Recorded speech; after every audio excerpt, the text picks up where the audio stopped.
Hey, it's your girl, your favorite paralegal, aka Cassandra Lynn, and welcome to Legal Doc Talk 24/7.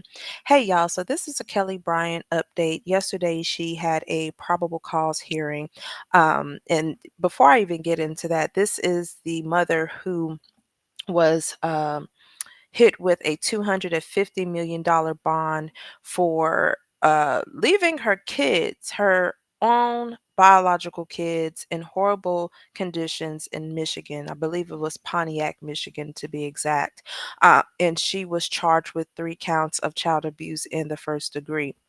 So yesterday she had a probable cause hearing, and if you don't know what a probable cause hearing is, the same thing as a preliminary hearing. It's a hearing to where they have to determine whether there is enough evidence to even prosecute the defendant for the crime.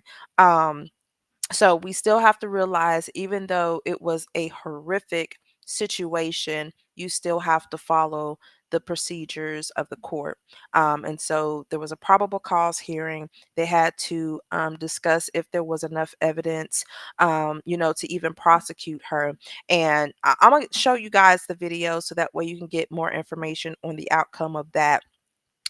But also, there were a lot of motions that were filed during that time that the judge had to review. There were, in addition to talking about discovery and evidence and everything.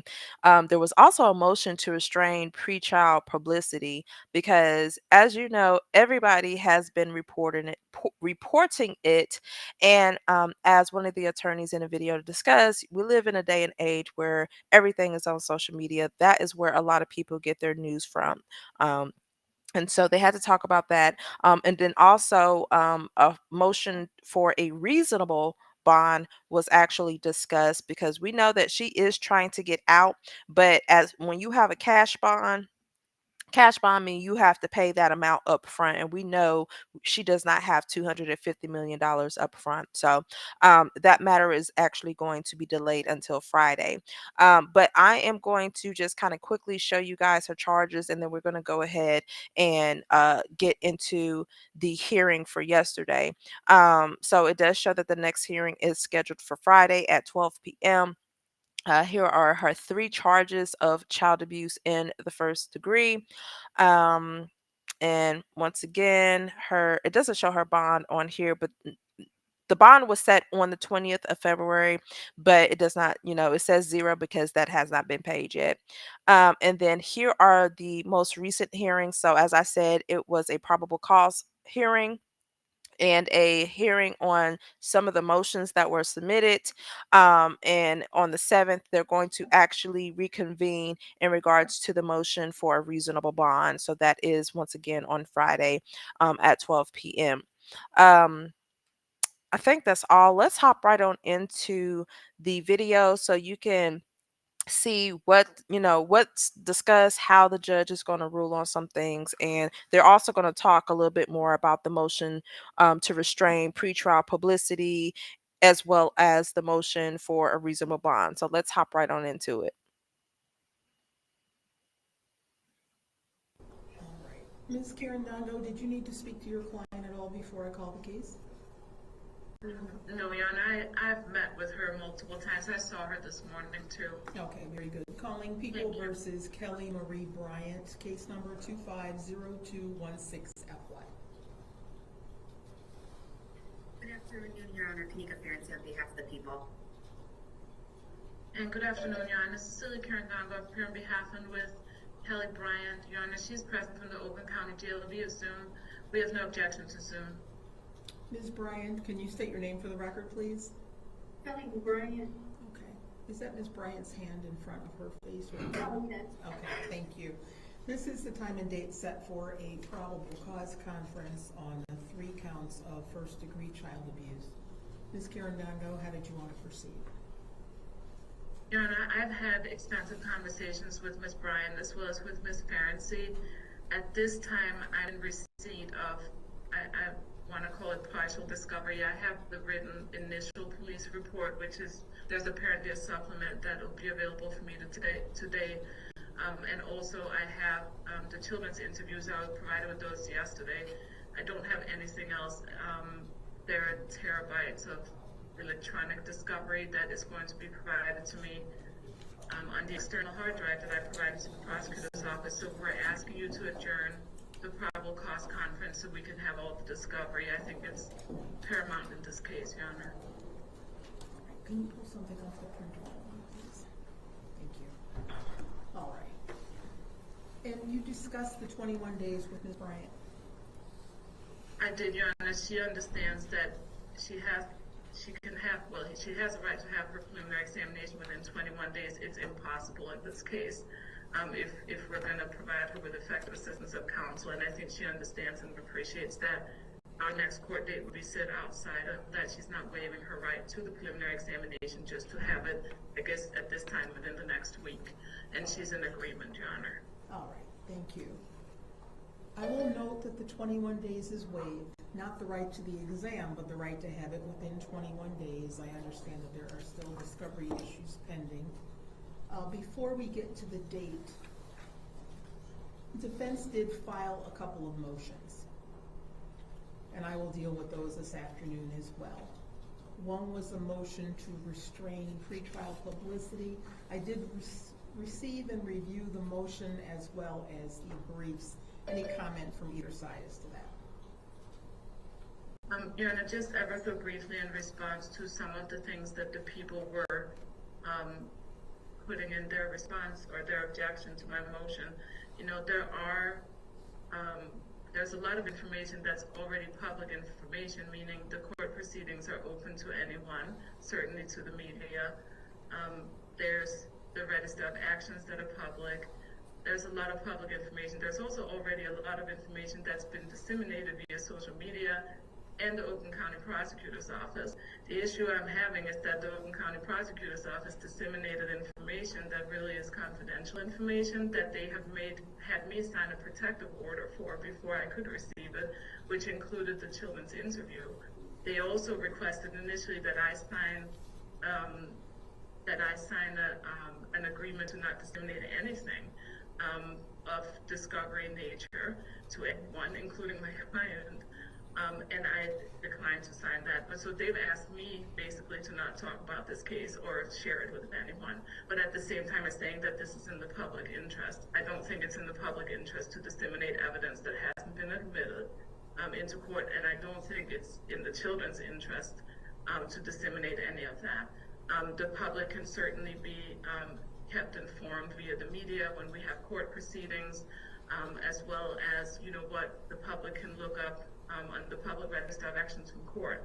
So I don't see any public interest in the prosecutor's office continuing to hold press conferences and talk about this case, and, you know, including the Oakland County Sheriff's Office, which, you know, many of those deputies and detectives are assigned to this case. They're witnesses in this case. And the Oakland County Sheriff's Office continue to talk to the public about this case.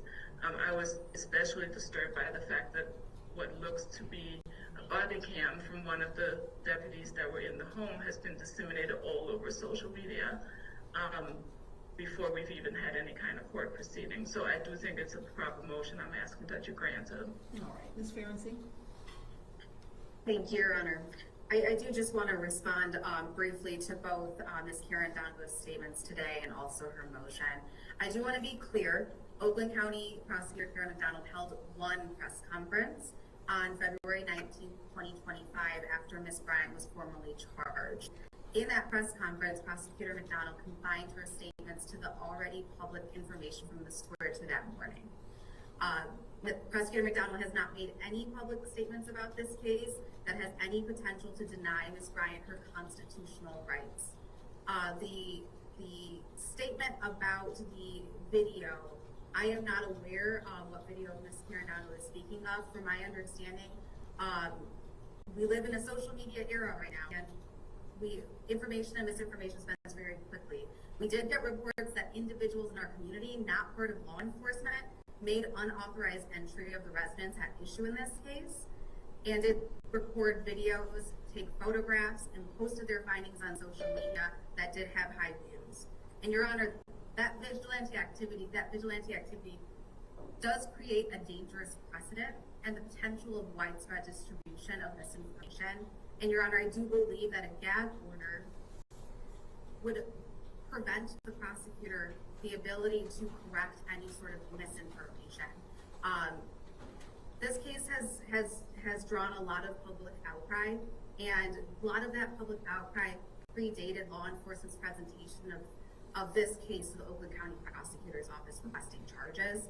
And the reason of that outcry is because the welfare of our community's children is a vital social concern. And the facts of this case squarely involve allegations of egregious harm to children.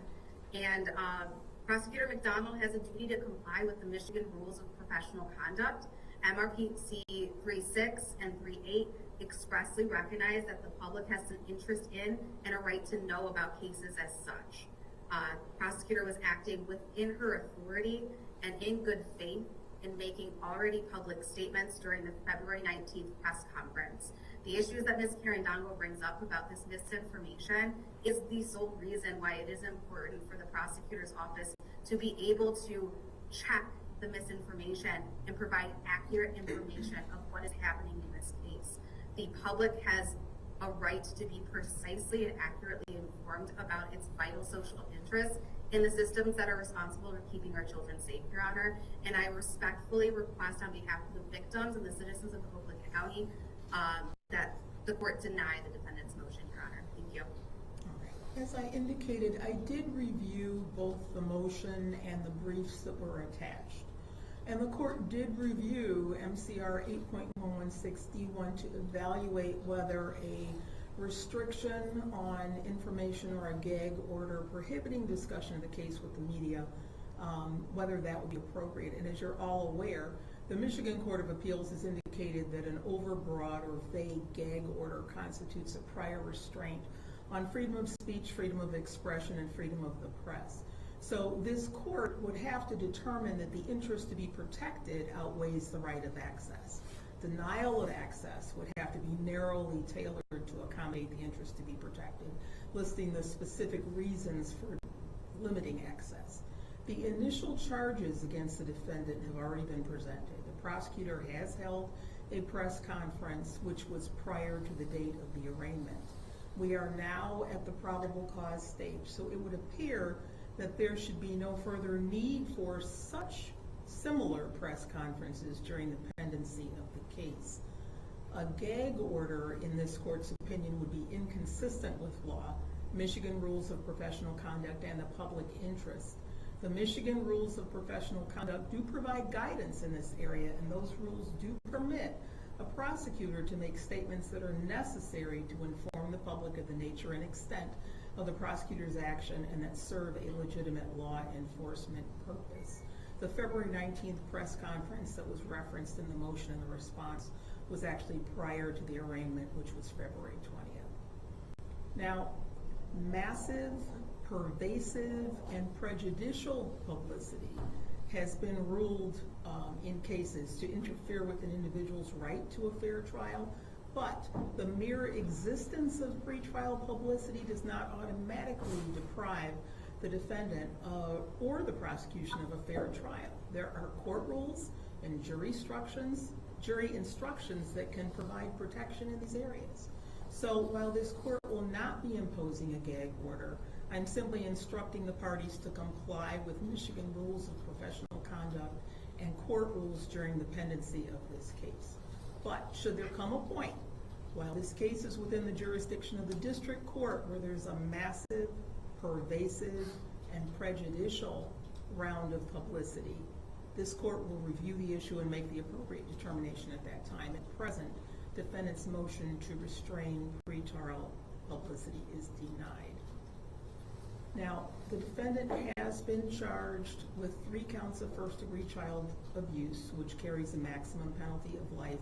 The defendant is still, however, presumed innocent until proven guilty, and that brings us to defendant's next motion, which was a motion for reasonable bond. I did, for the record, have a brief bench conference with both attorneys as to that motion. And the court is willing to do an evaluation of appropriate pretrial release conditions.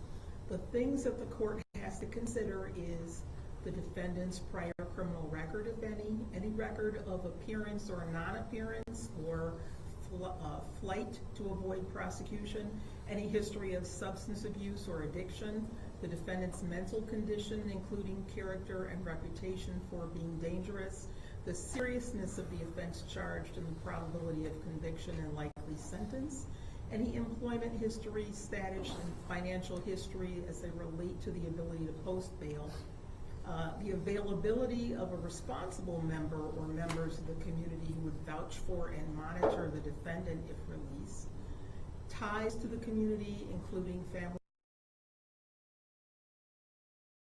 Sorry about that. relationships, and the length of residence, and any other facts bearing on the appearance or danger to the public. So the standard at this point is not abuse of discretion, but the court is willing to review the issues related to pretrial release in detail.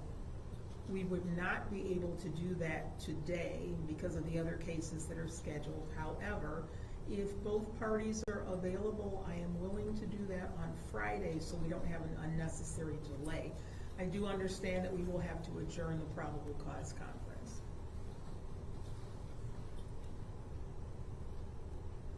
Will this Friday at noon work for both parties? Yes, Your Honor. Yes, Your Honor. That will be on at noon, and that will be the motion for a reasonable bond, where the court will review it and make specific findings as to that. In the meantime, I've noted the 21 days is waived. We'll set the adjourned probable cause conference to Tuesday, April 15th. That will be at 2 p.m. For today's purposes, bond will be continued, but I will address it on Friday. Thank you, Your Honor. All right, anything else for the record on this case today? Your Honor, will the motion hearing be held via Zoom? It will be via Zoom, yes. Thank you. All right. Thank you. Thank you. Okay, so with that being said, as y'all know, the motion for the reasonable bond will be discussed on Friday, March 7th, which means that the judge is going to review, and she stated the things, the factors that they look at in order to determine whether or not to reduce the bond. And then also they discussed about, discovery. They said that, they had things on a drive that they have to, exchange and review.